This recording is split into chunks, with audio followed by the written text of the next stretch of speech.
भारत और अमेरिका के बीच trade deal बहुत जल्द होने के संकेत मिल रहे। वाणिज्य मंत्री पीयूष गोयल ने कहा है कि अमेरिका के साथ बहुत जल्द बायलैटरल ट्रेड एग्रीमेंट का पहला ट्रांच साइन होने वाला है, फिर आगे के लिए बातचीत शुरू होगी। अमेरिका के साथ ट्रेड डील पर कल से फिर बातचीत शुरू होगी। यूएस अधिकारियों की टीम आज शाम दिल्ली पहुंचने वाली है। पूरी खबर जानने के लिए चलते हैं लक्ष्मण रॉय के पास। लक्ष्मण जी, इससे पहले भी कई दौर की बैठक हो चुकी है, ये बैठक कितनी अहम है, बताइए। देखिए, ये बैठक काफी महत्वपूर्ण है। महत्वपूर्ण इस वजह से है कि अभी अमेरिका ने दुनिया के हर देश पे 10% की ड्यूटी लगा रखी है। ये जो ड्यूटी है उसकी मियाद 24 जुलाई को खत्म हो रही है, यानी अगले महीने 24 तारीख को खत्म होगी। उस 24 तारीख के बाद किस देश पर कितनी ड्यूटी लगेगी अमेरिका नए सिरे से तय करेगा। इसलिए इससे पहले भारत और यूएस के बीच जो ट्रेड डील है उसकी तस्वीर साफ होना बेहद जरूरी है।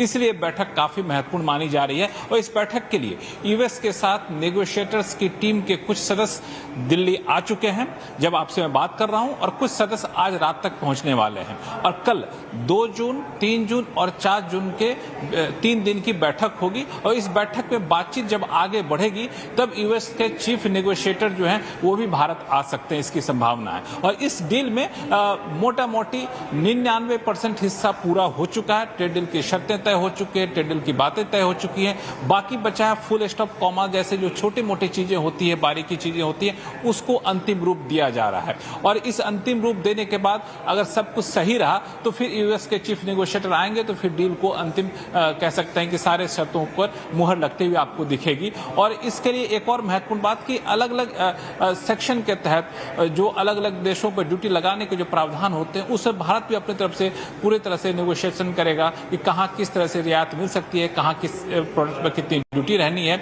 तो मुझे लगता है कि ये दौर काफी महत्वपूर्ण है, बातचीत का दौर।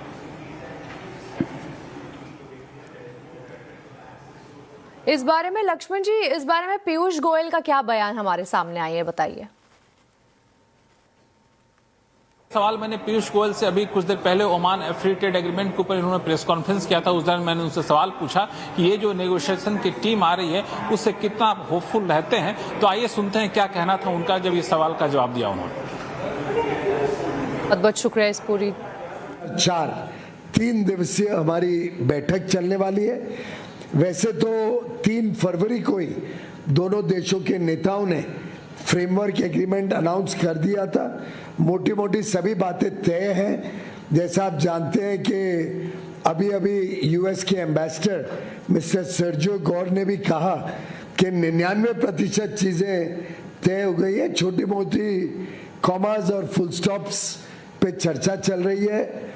फाइनलाइज करते वक्त जो वहाँ पे बदलाव आए थे, कानूनी बदलाव आए थे यूएस में, उसको किस प्रकार से फाइनल एग्रीमेंट में रिफ्लेक्ट करना, उसके हिसाब से किस प्रकार से बदलाव होगा, उसको तय करके मुझे पूरा विश्वास है कि यूएसए के साथ भी जल्द से जल्द हम बायलैटरल ट्रेड एग्रीमेंट का पहला ट्रांच खत्म कर देंगे, साइन करेंगे और आगे की चर्चा चालू करेंगे, आगे और कैसे व्यापक बायलैटरल ट्रेड एग्रीमेंट बनाया जाए।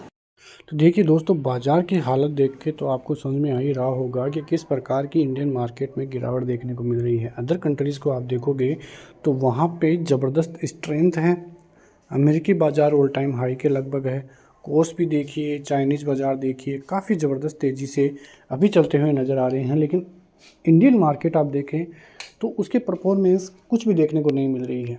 कई बाज़ारों में तो 20-25% तक की तेज़ी है। आप अमेरिकी बाज़ारों को, डाउ जोन्स को ही देखोगे तो 8% की तेज़ी पिछले महीने देखने को मिली है, इस महीने देखने को मिली है। लेकिन इंडियन मार्केट आउट परफॉर्म की बजाय अंडर परफॉर्म करता हुआ नज़र आ रहा है और -2% की तेज़ी इस महीने देखने को मिली है। तो कुल मिला के आप देखोगे तो इंडियन मार्केट के हालात तो बिगड़ते हुए ही नज़र आ रहे हैं। एफआईएस की ज़बरदस्त सेलिंग यहाँ पे देखने को मिल रही है। सबसे बड़ा कारण यही है।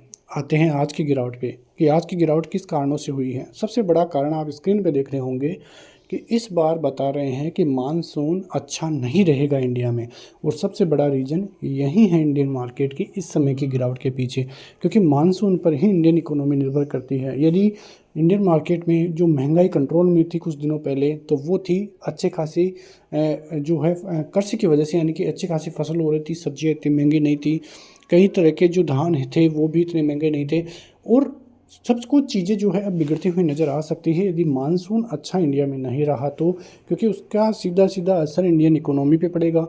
अभी जो पेट्रोल डीजल के दामों में तेज़ी हुई है उसका असर भी आप देखोगे तो आने वाले 2 से 3 महीनों बाद देखने को मिलेगा।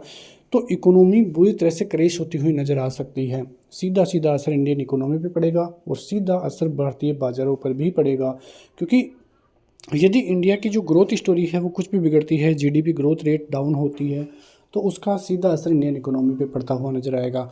तो ये सबसे बड़ा कारण है। आप कोई भी इन्वेस्टमेंट करते हो तो उससे पहले थोड़ी बहुत रिसर्च आप करोगे तो आपको आइडिया होगा कि मार्केट में अभी क्या चलता हुआ नज़र आ रहा है। देखिए, रुपया आज कंट्रोल था, क्रूड ऑयल भी आज कंट्रोल था, लेकिन फिर भी इंडियन मार्केट में गिरावट हुई है। जबकि डाउ फ्यूचर्स को आप देखोगे और अदर कंट्रीज़ में देखोगे तो अच्छी खासी तेज़ी देखने को मिलेगी। तो सीधा सीधा असर इंडियन इकोनॉमी पे पड़ता हुआ नज़र आ रहा है और आने वाले दिनों में भी हालात ऐसे ही बिगड़ सकते हैं। तो भारतीय बाज़ारों में तेज़ी जब भी होगी जब FIH की फिर से वापसी इंडियन मार्केट में होगी, और अभी तक तो ऐसे आसार देखने को भी नहीं मिल रहे हैं और हो सकता है कि आने वाले दिनों में एक बड़ी गिरावट भी इंडियन मार्केट दिखाता हुआ नज़र आए। तो नज़र रहनी चाहिए कि भारतीय बाज़ार किस प्रकार से आने वाले दिनों में कामकाज कर सकते हैं। आते हैं कल के बाज़ार पर। कल के बाज़ार की बात करें तो निफ्टी जहां पे करीब 23,300 तक की गिरावट आज देखने को मिली है, 23,350 के ऊपर की क्लोजिंग है। नीचे की तरफ 23,250, 23,300 के स्तर नीचे टूटते हैं तो आपको फिर से 23,100 देखने को मिलेंगे, 23,000 का लेवल भी देखने को मिलेगा। और बाज़ारों में फिर से जो रेंज थी 22,100, 22,200 तक की जो सपोर्ट बनता हुआ नज़र आया था बॉटम, वो फिर से टूटता हुआ नज़र आ सकता है। तो नज़र इंडियन मार्केट पे आपकी रहनी ही चाहिए। उसके अलावा बात करोगे बैंक निफ्टी की, तो बैंक निफ्टी 53,600 फिलहाल है, 53,500 भी आज टूटता हुआ नज़र आया था। लेकिन यदि 53,500 के नीचे कल बाजार जाता है तो आपको फिर 53,000, 52,800 तक देखने को मिल सकते हैं और 50,000 की रेंज भी आपको आने वाले दिनों में दिखाई दे सकती है। तो आपकी नज़र बाजार पे ज़रूर रहनी चाहिए। ऊपर के जब तक बाजार 53,800, 54,000 के स्तर पार नहीं करेगा तब तक बड़ी तेज़ी की संभावनाएं कम ही देखने को मिल रही है। और वहीं निफ्टी में 23,500 का स्तर ज़रूरी है टूटना, वरना इंडियन मार्केट में फिर से हालात बिगड़ सकते हैं। मिलते हैं नेक्स्ट वीडियो में, तब तक के लिए जय हिंद।